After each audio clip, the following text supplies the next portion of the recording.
પણ સાથે જ આવતી આ સપ્તાહે એનટીપીસી ગ્રીનનો આઈપીઓ ખુલવા જઈ રહ્યો છે ને આ આઈપીઓની આજે પ્રાઇસ બેન્ડ જાહેર કરવામાં આવી છે 102 રૂપિયાથી 108 રૂપિયાની વચ્ચે આ પ્રાઇસ બેન્ડ છે. તો ખાસ કરીને એનટીપીસી ગ્રીનનું મેનેજમેન્ટ આઈપીઓને લઈને વાત કરવા જોડાયું છે. એનટીપીસી ગ્રીન એનર્જીના સીએમડી ગુરદીપસિંહ અને ડાયરેક્ટર फाइनेंस जयकुमार श्रीनिवासन आपकी साथ जोड़ाया है. तो बहुत स्वागत है आपका. और जयकुमार जी, पहले बताएं कि कितना फ्रेश फंड्स आप रेज करेंगे आईपीओ से और कैसे यूटिलाइजेशन ऑब्जेक्टिव्स क्या हैं? ये पूरे का पूरा जो है ये फ्रेश ही है, इसमें कोई ऑफर फॉर सेल नहीं है और ये कैपिटल एक्सपेंडिचर नीड्स फुलफिल करने के लिए ही है पूरा. सो entire 10,000 will be utilized towards capital expenditure. कुछ समय के लिए उसको कुछ एक्सेस लोन जो रहेगा, कॉस्टली लोन है, उसको हम टेम्पररी रीपे करेंगे. जी गुरदीप जी, कैसे आप देख रहे हैं ग्रोथ स्ट्रक्चर, आप कैसे देख रहे हैं और ये अगर साल देखें पिछले सालों में कैसे ग्रोथ स्ट्रक्चर देखने को मिला है? देखिए, जो पूरा अगर ग्रोथ देखेंगे तो ग्रोथ की ट्रेजेक्ट्री जो है ना वो बहुत फास्ट है. अभी इस साल हम जो शुरुआत की थी तकरीबन 2600-2700 मेगावाट से की थी. अभी जो है ना हम ऑलमोस्ट 3300 मेगावाट पे पहुंच रहे हैं और इस साल के अंत तक मतलब मार्च तक जो है ये 3000 मेगावाट ऐड कर देंगे तो हमारी टोटल कैपेसिटी तकरीबन 6000 मेगावाट होगी मार्च तक. और मैं आपके साथ ये भी बताना साझा करना चाहूँगा कि उससे अगले साल मतलब 25-26 में 5000 मेगावाट का लक्ष्य है जिसके ऊपर पूरा काम चल रहा है.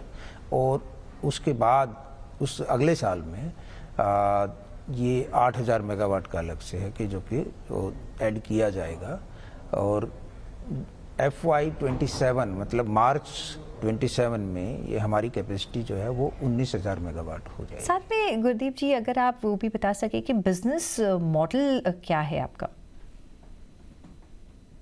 देखिए, बिजनेस मॉडल अगर आप जानना चाहते हैं तो इसमें ये है कि हमने शुरू में जब पार्टिसिपेट करना शुरू किया था एज एनटीपीसी तो हम तकरीबन कॉस्ट प्लस पे ही काम कर रहे थे जैसे हम अपनी कन्वेंशनल प्लांट में कर रहे हैं. लेकिन उसके बाद में हमने 2020-21 में हमने इसमें टैरिफ बेस्ड बिडिंग में पार्टिसिपेट करना शुरू किया और उसके बाद में हम एक सबसे सीरियस और सबसे जो है ना प्रोमिनेंट प्लेयर्स के रूप में इसमें उभरे हैं. तो हम वो चाहे सेकी का टेंडर है, बाकियों के हैं, स्टेट्स के हैं, उनमें पार्टिसिपेट करते हैं, उनके द्वारा फिर पीपीए साइन करते हैं और उसके बाद जाते हैं.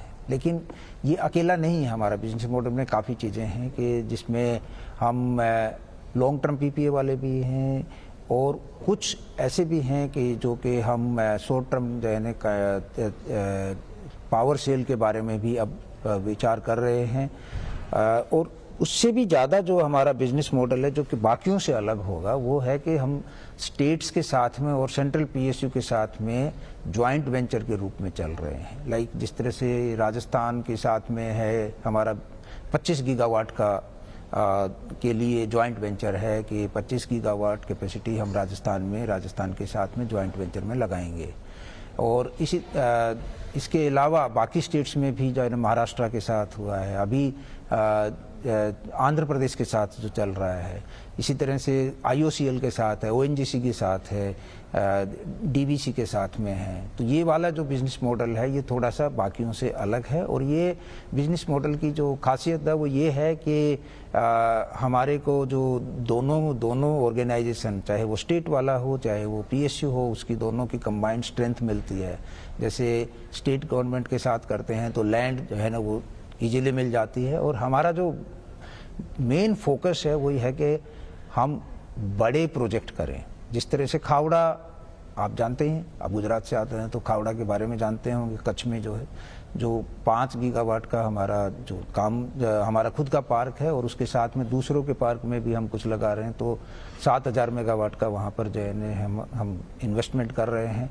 और इसी तरह से जो भी राजस्थान है या बाकी जगह पर हैं वो बड़े बड़े प्रोजेक्ट्स के बारे में। जी, जय कुमार जी, इतना बड़ा आईपीओ लेके आ रहे हैं, कैसे आप ग्रोथ ट्रेजेक्ट्री देख रहे हैं आपके बिजनेस में post IPO in terms of revenue और मार्जिन कैसे सुधर सकते हैं, कैसे बढ़ सकते हैं? ये ग्रोथ जो है हमारे, जैसे साहब ने कहा कि 3 मेगावाट इस साल करेंगे, अगले साल 5 गीगावाट और उसके हर साल 8 गीगावाट में। सो रेवेन्यू का ग्रोथ भी उसी के कमेंशरेटली हमारा इंक्रीज हो जाएगा, स्टीप इंक्रीज रहेगा। जी, बहुत शुक्रिया आप दोनों का हमारे साथ जुड़ने के लिए, and all the very best for the issue. तो आता